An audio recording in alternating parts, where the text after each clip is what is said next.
히브리서 4장 1절에서 2절 말씀입니다. 지난 시간에 전해드린 하나님 말씀 3장의 마지막 3절을 통해서 제가 두 가지를 소개해드렸습니다. 첫째는 모든 죽음이 다 하나님의 심판을 상징하지 않는다, 이런 말씀이었습니다. 이것은 이스라엘이 광야 40년 동안 대다수의 사람들이 불순종과 불신앙으로 약속의 땅을 밟지 못한 채 광야에 엎드러진 시체가 되었다라는 이 선언이 하나님의 심판을 상징하는 것이다 라고 할 수가 있겠습니다. 자, 그럼에도 우리가 발견할 수 있는 것은 바로 그러한 사람들 중에도 남은 자로 불렸고, 그 남은 자들은 결국 가나안 땅에 입성했다고 하는 것이, 그들 외에도 비록 광야의 그 척박한 땅에 묻힌 사람들이 있었을 것입니다. 이름이 알려지지 않은 신실한 사람들이 있었을 것으로 충분히 우리가 상정할 수가 있습니다. 이것은 모세와 아론이 가나안 땅에 묻혔다는 사실을 통해서도 충분히 우리가 근거를 삼을 수가 있습니다. 그렇지만 그들이 광야에 엎드러진 시체가 되었다라고 하는 심판의 상징은 불순종은 불신앙으로 이어지기 때문에 그러한 죄를 범한 자들은 결코 하나님의 심판을 피할 수 없게 된다는 사실을 성경이 증언하고 있습니다. 두 번째로는 최종적이고 마지막 형벌로서 하나님의 안식에 들어가지 못하는 그런 심판을 받는다는 것이에요. 물론 육체의 죽음이 첫 번째 죽음이라고 했고, 두 번째 죽음은 영적인 죽음, 하나님 나라에 들어가지 못하는 그런 죽음이다라고 하겠습니다. 여기 안식에 들어가지 못한다라고 하는 것을 마지막 형벌이라고 하는 것은, 물론 사람이 죽어서 땅에 묻히게 되었을 때 어떤 다른 기회가 그에게 주어지지 않죠. 첫 번째 죽음이자 마지막 죽음이 될 수 있겠지만, 그것이 시간적으로 어떤 차이가 있는지 우리가 알 수 없지만, 성경은 육체적 죽음만이 최종적 죽음이 아니다, 더 두렵고 무서운 심판으로서의 죽음이 있다, 이런 말씀을 우리가 하고 있는 것을 봤을 때, 여기 히브리서는 하나님의 안식에 들어가지 못한다라고 하는 것이 광야에 엎드러진 시체가 되었다라고 하는 이 심판의 상징보다도 훨씬 더 중한, 그리고 무거운 심판의 성격이 있다라고 하는 것을 우리에게 알려주고 있다는 사실이에요. 이것은 히브리서 저자가 이 전체 히브리서 전체 성경을 이끌어 나가는 아주 중요한 연결고리로서 안식이라는 이 개념을, 이 안식이라는 이 개념은 뭐하고 또 연결이 되냐면, 주의 음성을 순종하느냐 아니면 불순종하느냐의 여부에 따라서 안식에 들어갈 수도 있고 안식에서 배제되는 심판을 받을 수 있다, 이렇게 연결되어 있습니다. 그러면 또 이 주의 음성은 뭐냐? 이 주의 음성은 신구약 성경을 하나로 연결 짓는 것이고, 또 하나님의 뜻을 계시하는 말씀이고, 이 신구약 성경을 하나로 연결 짓는 하나님의 뜻을 계시하는 말씀으로서 구약이 있고 신약이 있죠. 구약은 율법이라고 하고 신약은 복음이라고 합니다.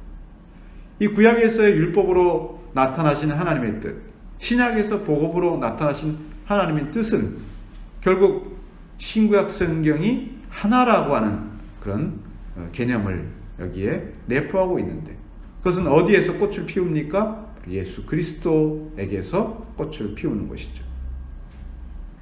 결국 주의 음성은 예수 그리스도를 상징하는 것이고, 예수 그리스도를 받지 못할 때 그는 참된 안식에 들어갈 수가 없다. 예수 그리스도를 거절할 때 그는 참된 안식에서 배제된다, 이런 결론을 우리가 얻게 됩니다. 그러니까 예수 그리스도의 복음을 거절한 자는 안식에 들어갈 수 없다, 이렇게 말씀드릴 수가 있는 것이죠. 이러한 맥락을 이해하는 것은 히브리서를 처음 강론할 때 제가 소개해드린 것처럼 이 히브리서가 신구약의 서론의 어떤 역할을 하고 있다.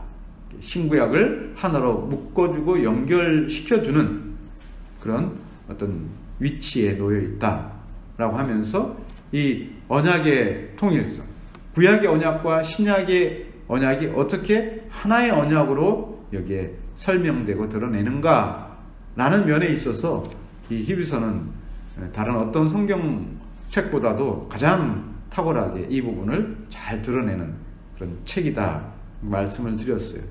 이제 4장에 대한 이해를 통해서 그런 부분들을 좀 다뤄보겠습니다.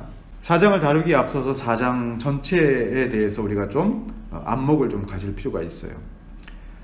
지난 시간에 3장 마지막 3절을 배웠죠. 이 마지막 3절에서는 광야 이스라엘의 선조들이 그리고 가나안 땅에 정착한 이스라엘 백성들 가운데 어떤 사람들은 하나님의 말씀을 들을 때 그들의 마음이 완고해져서 하나님을 경노케 했다.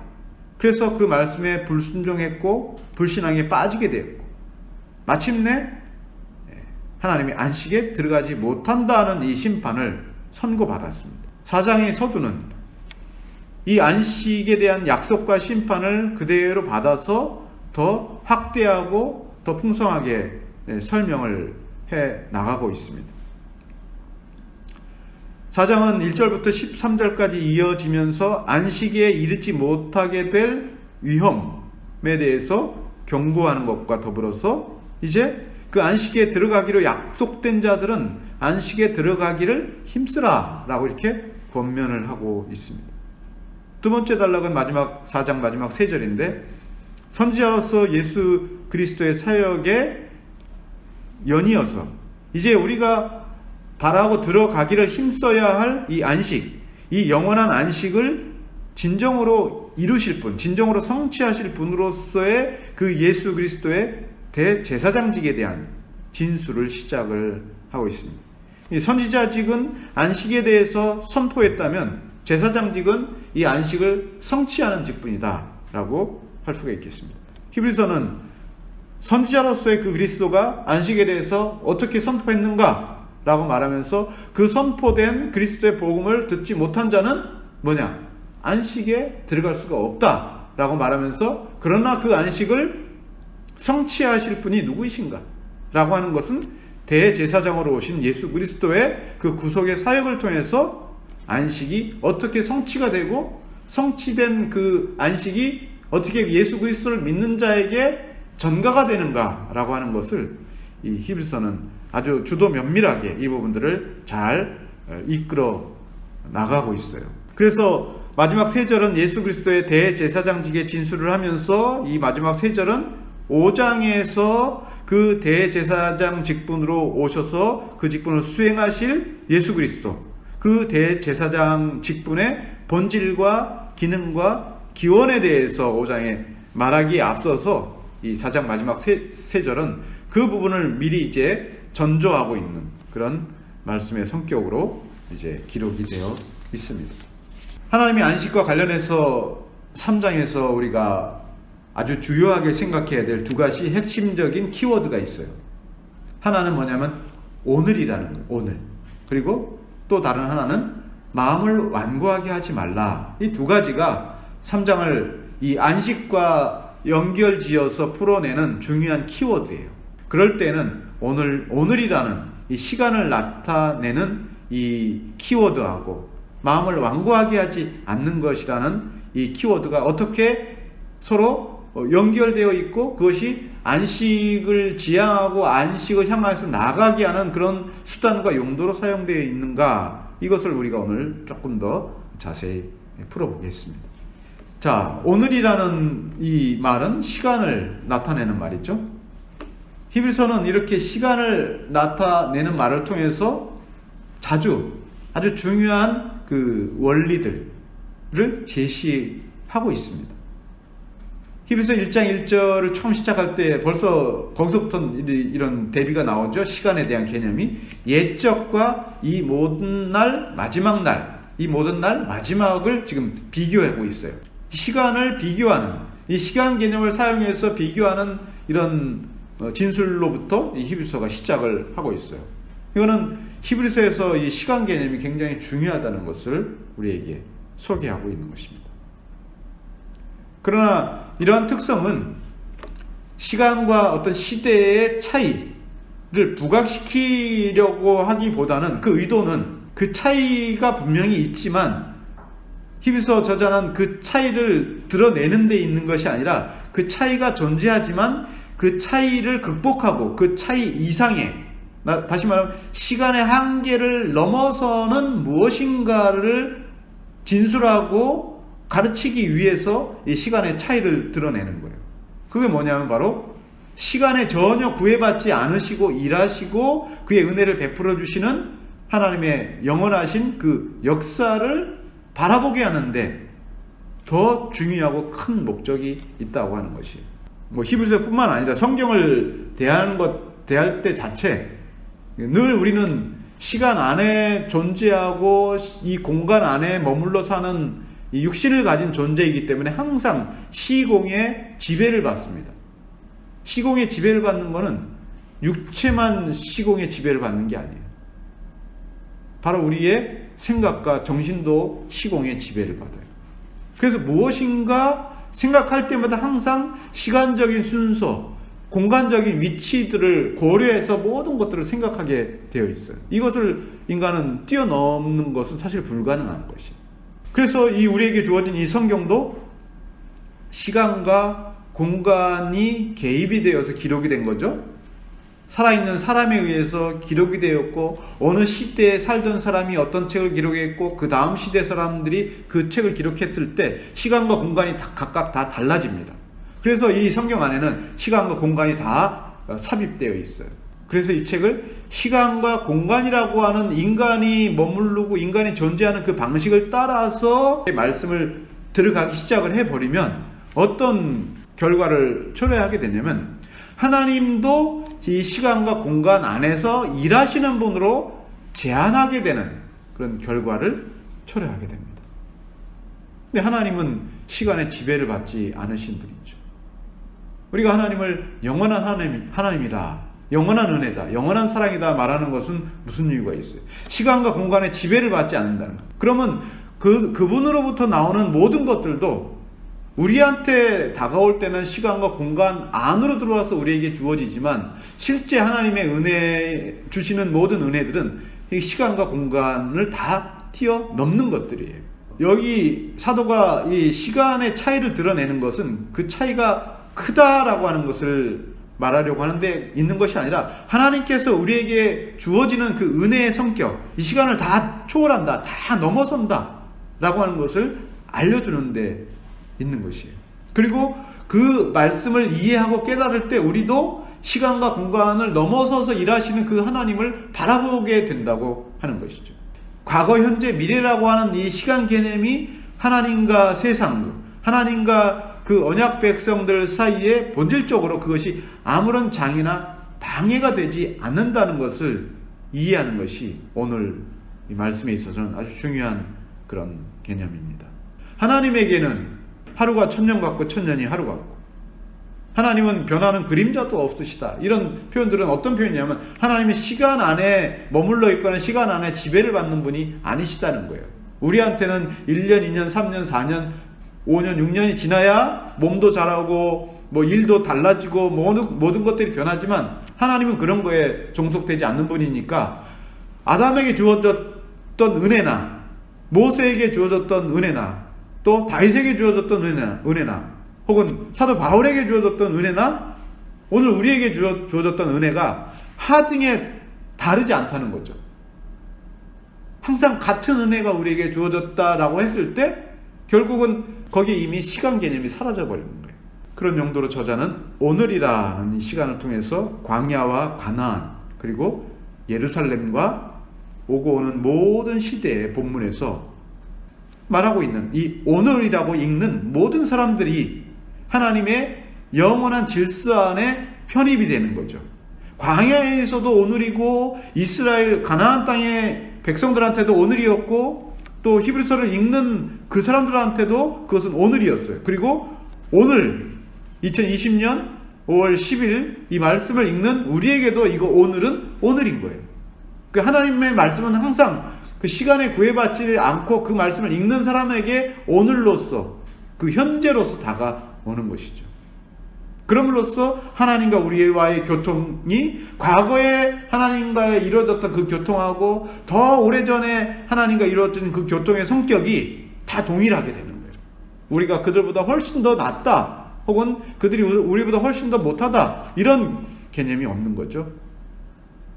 그렇지 않으면은 구약에서 얻은 구원과 우리가 얻은 구원의 질적인 차이가 발생하게 되는 거죠. 그러면 우리보다 더 후대에 태어나는 어떤 누군가보다는 우리가 얻은 구원이 좀 부족할 수 있다라는 이런 엄청난 교리적인 혼란이 생기게 되는 것입니다. 이것을 통해서 죄의 본질도 하나고 은혜도 하나라고 하는 것이 밝혀지게 됩니다. 그래서 그것을 알게 되었을 때 하나님에 대한 불순종과 불신앙이 결국은 모든 인간의 그 모든 비참과 심판의 주된 원인이고 또 그들 가운데 남은 자들이 얻은 혜택이라고 하는 것은 그들 자신의 수고와 공로가 아니라 하나님의 은혜만이 유일한 원인이었다라고 하는 것을 우리는 고백하게 된 것입니다. 또 다른 키워드 하나는 마음을 완고하게 하지 말라라고 하는 권면입니다. 마음을 완고하게 하는 자들은 어떤 특정한 부류, 특이하게 악한 사람들, 특이하게 아주 고집센 사람들을 말하는 것이 아닙니다. 이것은 바로 오늘이라 일컫는 그 날들이 시간을 넘어서서 모든 시대에 하나님 말씀을 들을 때, 복음을 들을 때 듣는 모든 사람들과 결부된 것으로 봤을 때 모든 시대에 복음을 거절하는 사람들이 있었습니다. 바로 그러한 사람들이 마음을 완고하게 하는 사람들이다라고 하는 것을 가리키고 있는 것입니다. 그들은 각각 그들의 시대에 하나님으로부터 충분히 듣고 깨달을 만한 그의 말씀, 그의 음성을 들었던 사람들이었습니다. 첫째는 누가 그랬습니까? 무죄한 상태에서 에덴 동산에 살던 두 사람도 하나님의 음성, 그들에게 들려진 하나님의 말씀은 그들이 하나님을 부인할 수 없을 만큼 너무나 명료하고 너무나 확실하게 주어졌지만 그들의 마음이 어느 순간에 완고해졌죠. 여기서는 미혹되었다 이렇게 말하고 있는데, 미혹되어서 결국은 완고해지든 미혹이 되었든 하나님이 하신 그 명령에 불순종하고 불복종하는 그것은 같은 죄라는 거예요. 비록 그들이 처음부터 완고한 마음을 가지고 있지 않았고 아주 순수하고 거룩한 상태로 처음 지음을 받았습니다. 그 깨끗함이 어떤 깨끗함이냐라고 했을 때 그 깨끗함은 영원히 완고해질 수 있는, 타락할 수 있는 가능성조차도 없는 그런 깨끗한 존재는 아니었습니다. 만약에 영원히 그들이 완고함에 빠질, 죄에 빠질 가능성조차 없는 존재였다면 그건 피조물이 아니라 하나님이라고 할 수 있겠죠. 반면에 죄가 세상에 들어온 후에 그 아담의 후손으로 태어난 모든 인류는 아담과 완전히 반대죠. 날 때부터 필연적으로 마음의 완고함에 빠질 수밖에 없는 그런 존재로 모든 인류는 그렇게 태어났습니다. 마음이 완고해졌다는 말은 무슨 뜻일까요? 우리가 여러분들 복음 전도 이렇게 하다 보면 마음이 강팍한 사람들이 있죠. 뭐 이렇게 말도 꺼내기도 전에 그냥 뿌리치고 뭐 이렇게 좀 악담하고 막 이렇게 불평하는 그런 사람들이 있어요. 참 그래서 우리가 그런 사람들 볼 때 마음이 완악하다, 완고하다 이렇게 얘기를 하고 있는데, 여기서 말하는 마음의 완고함이라고 하는 것은 단지 그렇게 정서적이거나 감정적이거나 의지적인 그런 어떤 성향, 기질을 말하는 것이 아니에요. 여기서 마음이 완고해졌다라고 하는 것은 하나님의 말씀을 들을 수 없는 상태, 또는 그 말씀을 들어도 그 말씀을 깨닫지 못하거나 생각이 허망한 대로 이끌려져서 하나님의 진리를 거짓 것으로 바꿔서 경배하는 미신과 우상 숭배와 무신론으로 필연적으로 기울어지게 되는 그런 상태까지도 이 마음의 완고함을 말하고 있는 거예요. 로마서 1장 19절 이하에서 이것을 잘 말해주고 있습니다. 그런 사람들은 되게 흉악하고 뭐 거칠고 난폭하고 그런 사람만이 아니에요. 고상하고 품이 있고 아주 인격적이고 많은 것들을 알고 있고 전혀 이렇게 완고하고 강팍하다라고 말할 수 없는 것처럼 보이는 사람도 그들이 복음을 거절하면 성경은 마음이 완고한 사람이다 라고 이렇게 말하는 거예요. 이것은 바로 전인적인 완고함을 말하는 거예요. 전인적으로 하나님의 진리를 거부하게 된 그 상태를 말하는 거예요. 착하게 살지만 나는 교회는 다니지 않겠다. 정직하고 올바르게 살겠지만 나는 기독교 신앙을 믿지 않겠다. 바로 이것이 전인적으로, 비록 기질상 이 사회적으로는 그 성향이나 품성이 아주 존경할 만한 하지만 성경은 그런 전인적인 완고함이다. 그래서 저자가 마음을 완고하게 하지 말라라고 하는 것은 언제나 들은 말씀, 하나님의 음성과 관련된 것을 말했고, 광야 40년을 지나는 사람들은 하나님의 음성을 들었습니다. 듣기만 했습니까? 하나님의 역사를 먹고 마시고 보았고 경험했다고 말했습니다.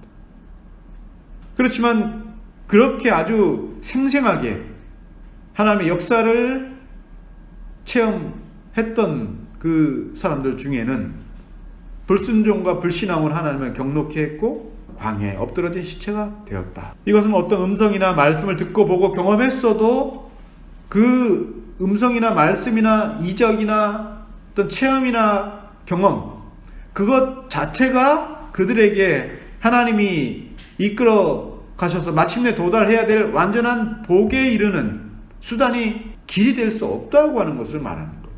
그것이 우리 신앙을 보장해 줄 만한 견인차 역할을 못해줍니다. 우리가 보통 신앙생활 할 때 큰 체험이 있으면 좋겠다. 무슨 기적을 체험하고 참 병들어서 거의 거반 죽게 되었는데 기도했더니 나았다. 그러면 내가 하나님한테 정말 온 생을 불태워서 하나님께 내가 헌신하는 삶을 살겠다라고 이렇게. 그러나 그것이 우리 신앙을 참된 신앙으로 이끌어주는 견인차 역할을 해줄 수는 없습니다. 비록 수없이 많은 사례 중에 한두 사람은 그런 사람이 있을 수가 있어요. 그러나 그것이 결정적인 견인의 역할을 해주지 못한다는 것이. 아무리 많은 경험을 했더라도 광야에 40년 동안 살았던 그 이스라엘 사람들이 겪고 체험했던 그 기적보다 더 큰 기적을 경험한 사람이 그 이후 시대에 있었을까요? 저는 없다고 봅니다. 하늘에서 불이 막 떨어지고 구름 기둥이 해를 가려주고 없었던 만나와 메추라기가 갑자기 아침에 일어나니까 막 일어나고 반석에서 물이 나오고 홍해 바다가 갈라지고 하는 기적을 이 세상에 누가 그걸 체험했겠어요? 근데 성경은 그런 40년을 경험했던 사람들 가운데서도 불순종하는 사람들이 광야의 시체로 죽어 나갔다 이렇게 말하고 있잖아요. 결국은 그런 것들은 우리를 하나님이 원하시는 안식의 목적지에 도달하는데 도움이 되지 않는다. 여기서 더 나아가서 그런 경험과 과정들은 그 이적을 경험하는 것이 최종적인 어떤 단계가 아니라 그것을 경험하고 이제 더 나아가야 할 무엇이 있다는 것을 알려주는 그런 용도로 이 광야 40년의 그 이적과 기적들은 그런 용도로 사용되고 있어요. 40년은 거쳐가는 기간이에요. 이 40년을 지나서 도달해야 될 그 지점이 있다라고 하는 것이죠. 광야 역사에서 우리는 그것이 바로 약속의 땅인 가나안 땅에 입성하여 정착하는 것이 바로 그 과정, 40년 과정을 지나오게 하신 그런 용도고 목적이었다는 것을 우리는 잘 알고 있습니다. 자, 그런데 저자는 3장에서 이러한 목적에 부합하지 못하고 도달하지 못한 사람들에게 임한 심판이 단지 육체의 죽음에서 끝나지 않고 3장 마지막 3절에 안식에 들어가지 못할 것이다 라는 표현을 했습니다. 결국 이러한 것은 사람이 하나님 말씀을 듣고 순종하여 믿을 때 최종적으로 얻게 될, 도달하게 될 그 복의 성격이 뭐냐라고 했을 때 결국 이러한 것들은 우리가 이 땅에서 평안을 누리고 잘 살고 행복하게 살고 신앙생활 열심히 하는 것으로서 우리 신앙의 최종적인 그 복의 성격이 아니라고 하는 거예요. 그럼 최종적인 복의 성격이 뭐냐? 그럼 바로 안식입니다. 안식. 그 안식도 어떤 안식입니까? 영원한 안식이에요. 우리가 이 땅에서 행복하다고 느끼는 순간을 여러분들은 얼마나 갖고 계시고 얼마나 기억을 하십니까? 내가 1년 동안 행복했다. 내가 한 달 동안은 내내 행복했다. 이렇게 생각하는 사람은 아마 아무도 없을 거예요. 행복은 아마 그 찰나, 어떤 순간, 그때 참 행복했다. 안식도 마찬가지예요. 여러분이 가지고 싶고 누리고 싶고 얻으면 참 이제 더 이상 바랄 것이 없다라고 생각하시는 것이 있다면, 그것을 얻었을 때 이제 아무것도 필요 없다. 그 시간이 얼마나 지속이 될까요? 또 결핍을 느낍니다. 이 땅에서의 안식은 일시적이고 단편적인 안식이에요. 그러니까 최종적으로 우리가 얻게 될 복의 성격은 바로 영원한 안식이 있다라고 이렇게 말하고 있어요, 성경은.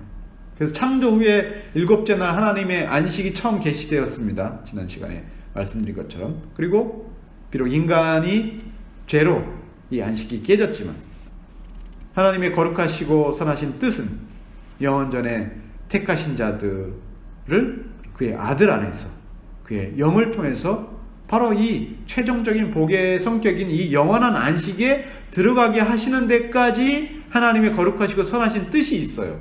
하나님에겐 우리에게 이제 바라고 소망하고 들어가기를 이렇게 열심히 노력해야 되는 그 안식이 있다고 하는 것을 알려주신 것입니다. 그 뜻을 이루시기 위해서 예치대와 마지막 날에 참된 안식을 선포하고 성취하실 분으로서 예수 그리스도가 오신 것이죠. 그래서 4장은 바로 이러한 진술 아래서 안식에 들어갈 자와 안식에서 배제될 자에 대해서 구별을 합니다. 하나님의 안식과 또 여호수아의 안식을 또 구별을 해요. 남은 안식이 있다, 이렇게 얘기를 해요. 또 이런 구별과 차이를 여러 구절들을 통해서 제시를 하고 있어요. 1절과 3절과 4절, 6절, 8절, 9절에서 이런 차이들을 제시합니다. 자, 그런 중에도 이 저자는 2절에서 그리고 6절에서 중요한 표현을 우리에게 알려줍니다.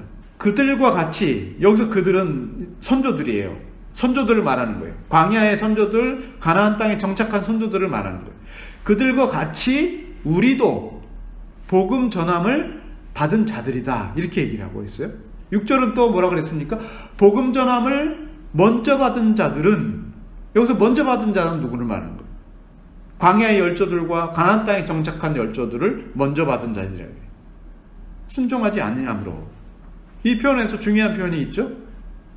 사도는 예시대의 선지자를 통해서 여러 부분과 여러 모양으로 계시되었던 하나님의 뜻을 계시하는 그런 수단과 도구였던 율법, 그리고 마지막 날에 아들로 계시되었던 하나님의 뜻인 그 복음을 이 2절에서 단번에 일치시키고 있어요.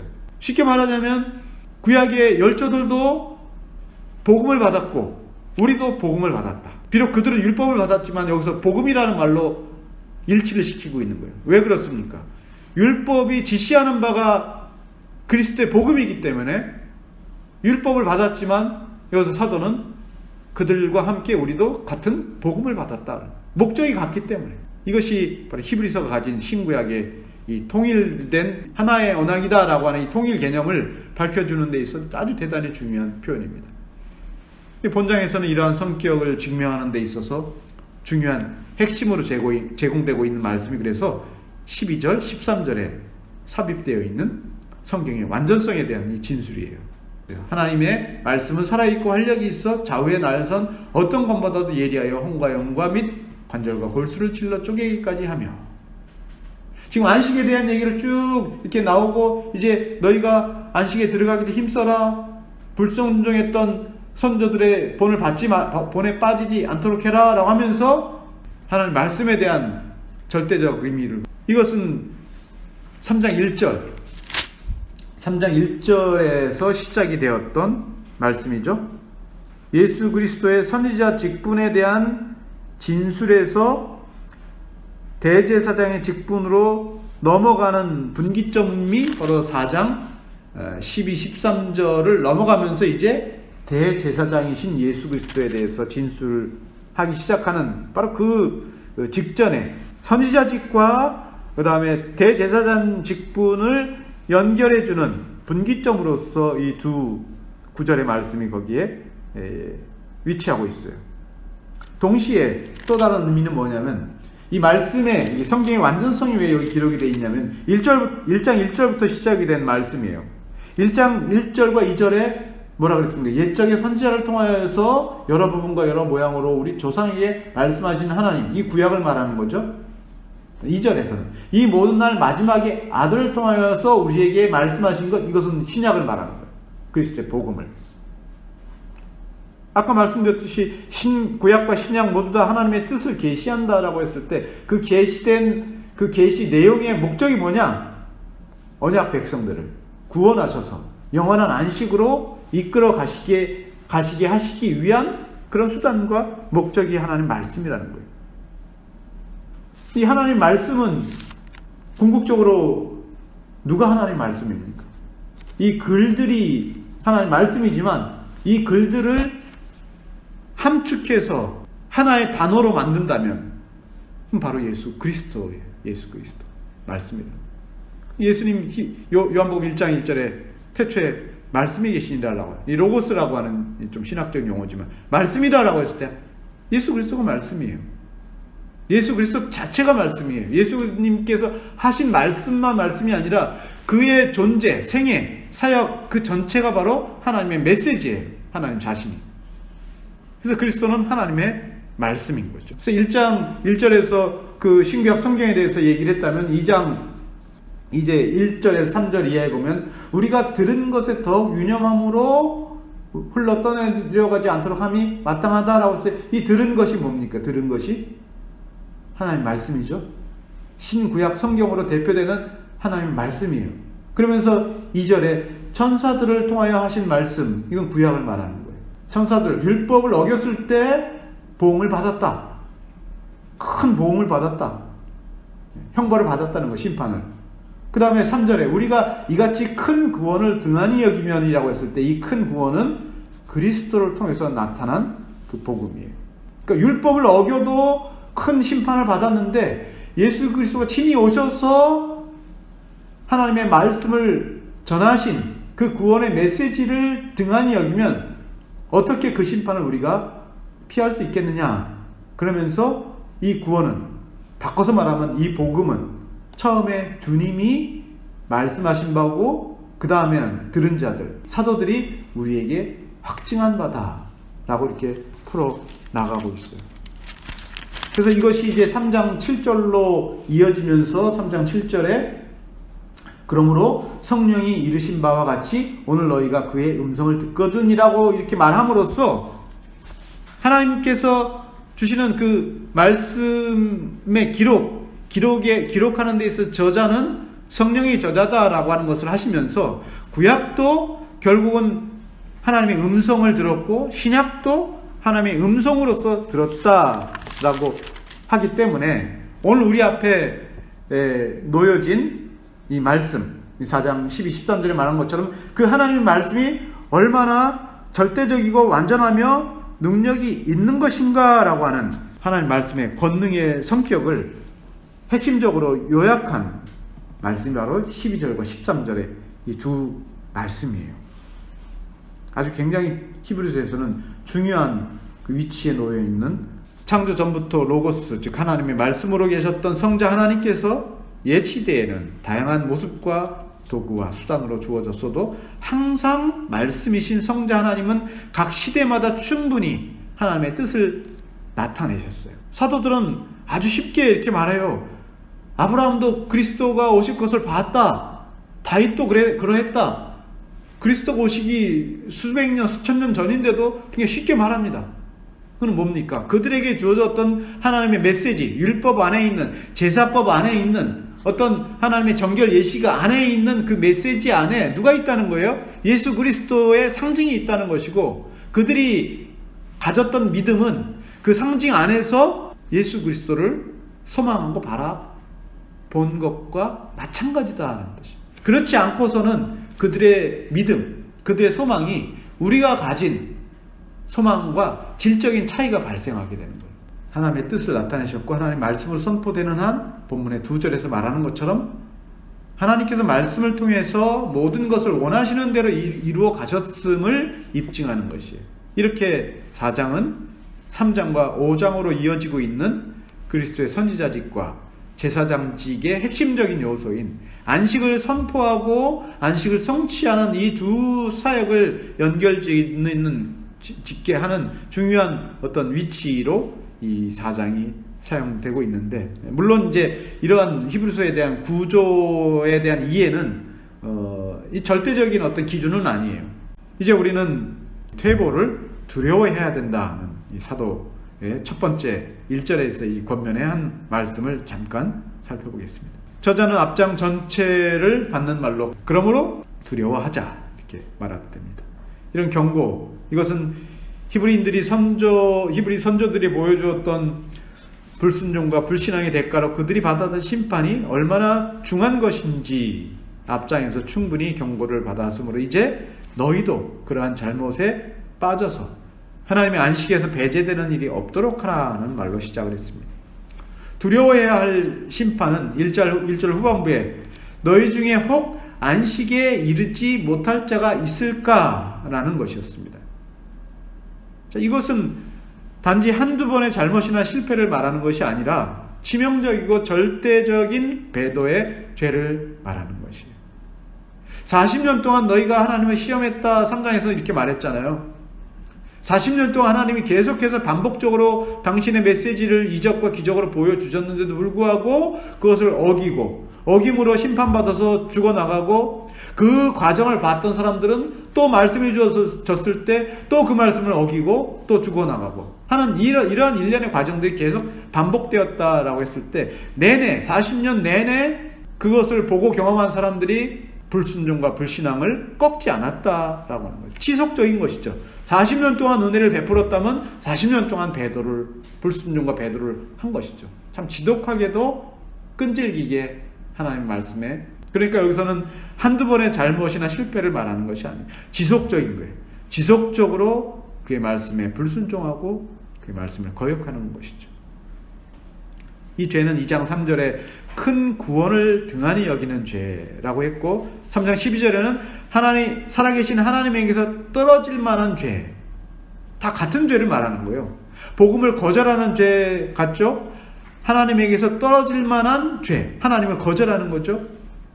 6장 4절에 한번 비추임을 받고 하늘의 은사를 맛보고 성령에 참여한 바 되고 타락한 죄, 이거는 외형적으로 어떤 외적인 부르심을 받았으나 내적인 부르심을 받지 못한 사람을 말하는 거예요.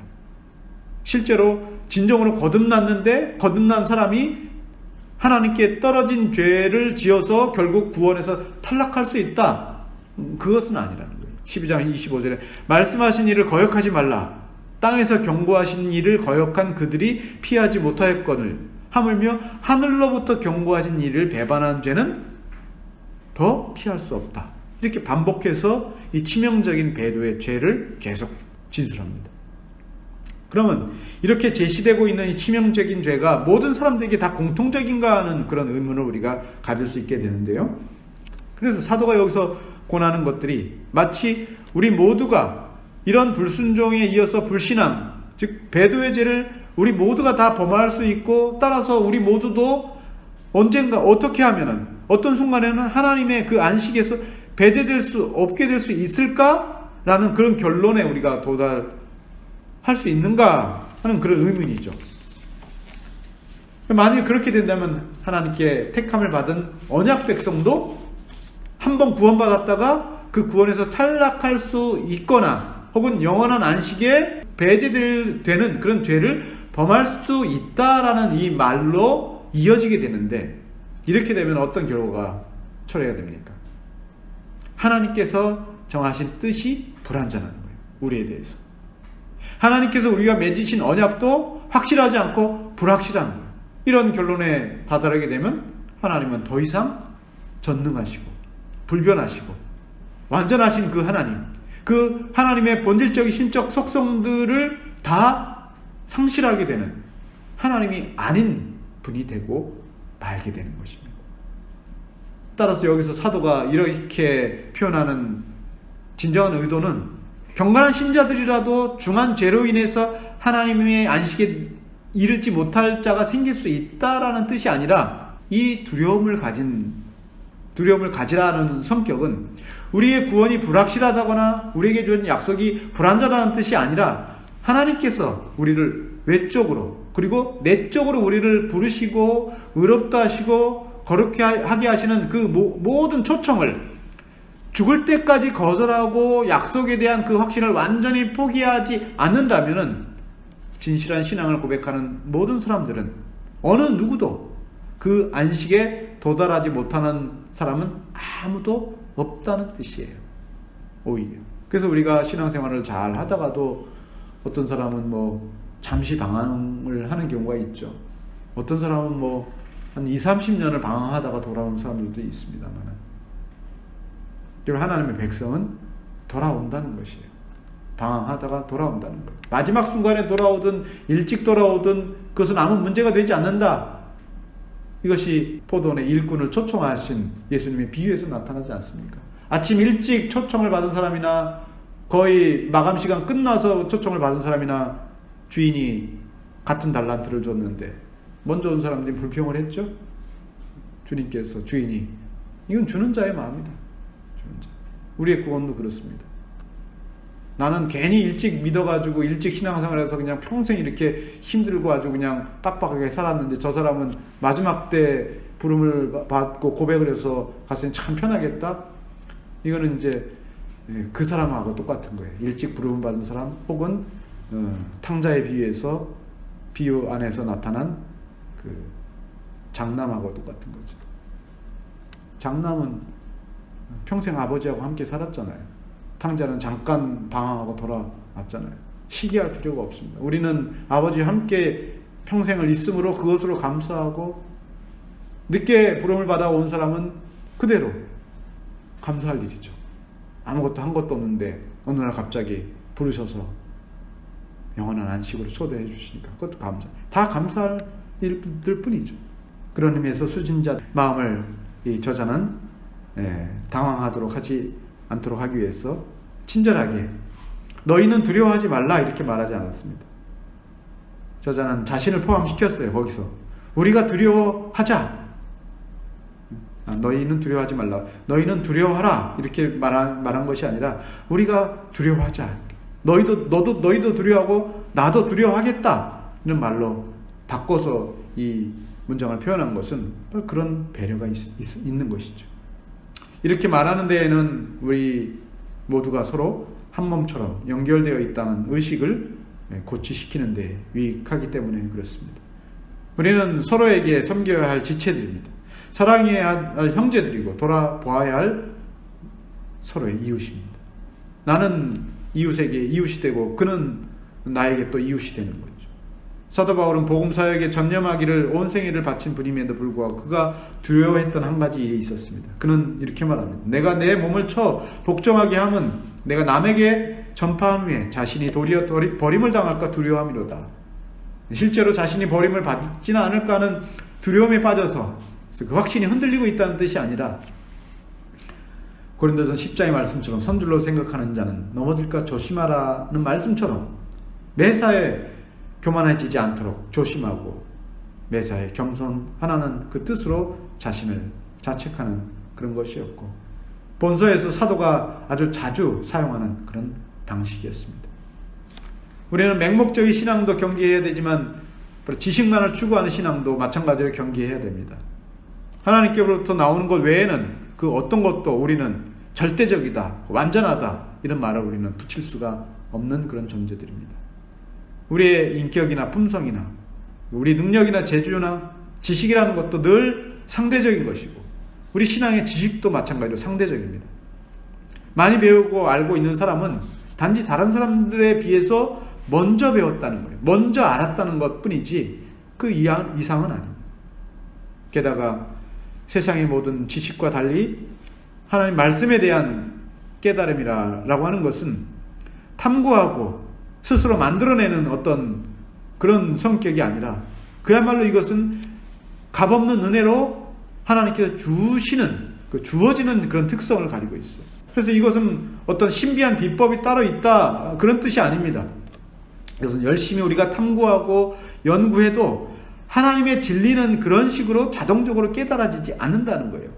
연구한 기간에 비례해서 더 많은 지식을 갖게 된다고 할 수가 없다는 거예요. 하나님 지식은. 그래서 화려한 지식과 지혜를 자랑할 만큼 많은 지식과 정보를 알고 있어도 그 정보만으로는 하나님의 말씀으로서 사람을 살리며 교회를 건강하게 온전하게 세우는 수단이 될 수 없다고 하는 거예요. 우리가 성경을 혼자서 막 연구하고 공부하고 다 배울 수 있으면 교회가 사실 필요 없죠. 교회가 왜 필요가 있겠습니까? 하나님께서 교회를 두신 이유는 그 안에 질서가 있고 그 안에 하나님 말씀이 어떻게 소개되고 전달되고 선포되는가라고 하는 하나님의 일하심의 역사가 그 안에 있는 것이에요.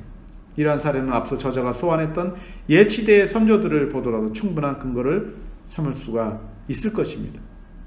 앞서 말씀드렸던 것처럼 그들의 눈앞에 목격했던 수없이 많은 기사와 이적들이 그들을 얼마나 하나님을 신뢰와 확신으로 그들을 인도하는 수단으로 사용했나요? 그들이 들었던 하나님의 음성은 얼마나 생생하게 그들의 귓전을 때렸지만 심지어 돌판에 새겨진 하나님의 서판도 그들이 소유했음에도 불구하고 하나님의 그 말씀에 대해서 그들이 얼마나 신속하게 얼마나 빨리 잊어버리고 얼마나 경시했는지를 본다면은 이런 역사가 상대적으로 적었던 사도시대 사도들에게 직접 복음을 듣고 배웠던 사람들에게 하나님을 믿기 위해서는 얼마나 더 큰 믿음이 필요했을까요? 동시에 오늘 우리가 그 이적이나 기적도 없고 하나님의 음성도 없고 어떤 놀라운 어떤 체험이나 경험도 없이 보이지 않는 하나님을 믿을 때 정말 우리에게는 얼마나 더 엄청나게 크고 엄청나게 위대한 그 믿음이 필요해야만 우리가 그 하나님을 믿을 수가 있게 될까요? 그러나 큰 믿음은 큰 이적이나 큰 지식을 필요로 하지 않습니다. 오히려 소박하고 단순한 그 진리의 한마디가 선포돼도 성령 하나님이 거기서 일하실 때 비로소 거기에 큰 믿음이 생겨나는 것이지 많은 말씀이 유명한 사람들의 그 말들이 대단한 지식과 학식을 가진 사람들이 말하는 그 말이 우리에게 참 믿음을 혹은 엄청난 체험과 경험이 우리에게 참 큰 믿음을 심어주지 않습니다. 예수 천당이라는 이 한마디가 전파되어도 성령이 일하시면 그것은 그 말씀을 그 복음 선포를 듣는 자 안에 큰 믿음이 심겨지고 자라나는 거예요. 지식을 자랑하지 말아야 됩니다. 세상에서 앞장서고 유명하다는 교사들 그런 사람들의 실수와 잘못으로 넘어지고 몰락하게 될 때 거기에 의존하고 거기에 목매고 그것을 대단하게 이렇게 여기고 했던 사람들도 같이 무너지기 쉽습니다. 이것은 특별히 앞에 선 자들과 가르치는 위치에 있는 사람들이 항상 두려워해야 될 그 권면인데 그래서 이 권면은 우리가 두려워하자 사도가 이렇게 얘기를 했을 때는 그들을 위로하고 격려하는 차원도 있지만 사도 자신이 먼저 그 권면을 자기에게 먼저 가르친 후에야 다른 사람에게 권면해야 된다라고 하는 이런 말씀의 의미에 충실한 것이다 라고 하겠습니다. 특히 개혁신앙을 소유한 분들에게서 항상 이 부분은 경계해야 될 부분들이기 때문에 저도 교회를 시작을 하면서 여러 가지 실수와 잘못들이 많이 그동안에 있었지만 항상 제가 이렇게 긴장하고 경계하고 두려워하는 부분은 혹시라도 이제 제가 가진 알량한 몇 가지 지식과 정보를 가지고 다른 사람들을 폄하하거나 다른 사람들을 이렇게 낮게 여기거나 그런 교만에 빠지지 않도록 하는 그런 일에 있어서 늘 제가 제 자신을 이렇게 돌아보고 살피는데 그럼에도 불구하고 저의 그런 비슷한 실수와 잘못이 누군가에게는 상처가 되고 힘든 부분들이 있을 수 있었겠죠. 그러나 늘 돌아보는 중요한 저의 어떤 부분들이긴 합니다. 그래서 우리 신앙을 위한 열심과 부지런함을 어떻게 돼야 되느냐? 내 신앙의 지식을, 내 신앙의 열심을 어떻게 사용해야 되느냐? 사람과 사람 사이를, 무리들을 가르고 나누고 깨뜨리는 그런 용도의 칼로 사용을 해서는 안 되고, 그 열심과 부지런함과 그 지식이라는 것도 결국은 형제를 세워주고 교회를 건강하게 만들고 교회를 든든하게 잘 세워나가고 화합하게 하고 온전케 만들어가는 그런 용도로 우리의 신앙에 대한 열심과 부지런함, 그걸 그렇게 사용해야만 한다고 하는 것이, 이것이 바로 우리 모두가 다 두려워해야 할 지점이다 라고 보겠습니다. 말씀을 읽겠습니다. 오늘은 4장의 히브리서 전체에서 어떤 자리에 놓여 있는지, 그리고 본서를 이해하기 위해서 중요한 몇 가지 키워드에 대해서 제가 말씀을 드렸습니다. 이런 내용들은 제 개인적인 생각이 아니라 개혁신앙의 오랜 역사 가운데에서 소개되고 알려진 그런 지침들이고 체계들입니다. 성경을 단편화시키지 않으면서 매 구절들의 의미가 전체 성경에서 어떤 자리를 점하고 있는지를 그리고 알려줄 수 있고, 또 그것을 통해서 하나님이 어떤 분이신지, 또 그분의 뜻을 교회에 어떤 방식으로 어떤 모양으로 알려주시기를 원하시는지를 우리가 거기서 깨닫고 발견할 수 있게 될 것입니다. 그렇게 함으로써 우리의 신앙이 맹목적이지도 않으면서 동시에 하나님의 참마음과 우리의 참마음이 일치하도록 하는 일에 부지런히 말씀을 배우고, 그 배운 말씀을 앞에서 겸손히 우리의 삶을 순종하고 드리며 살아가는 데 있어서 우리가 고백하고 있는 이 신앙의 가치와 의미가 거기서 아주 굉장히 아름답게 드러나는 거예요. 이런 데서 우리 신앙의 고단하지만 기쁨과 즐거움을 발견하시면서 살아가시는 여러분들이 되시기를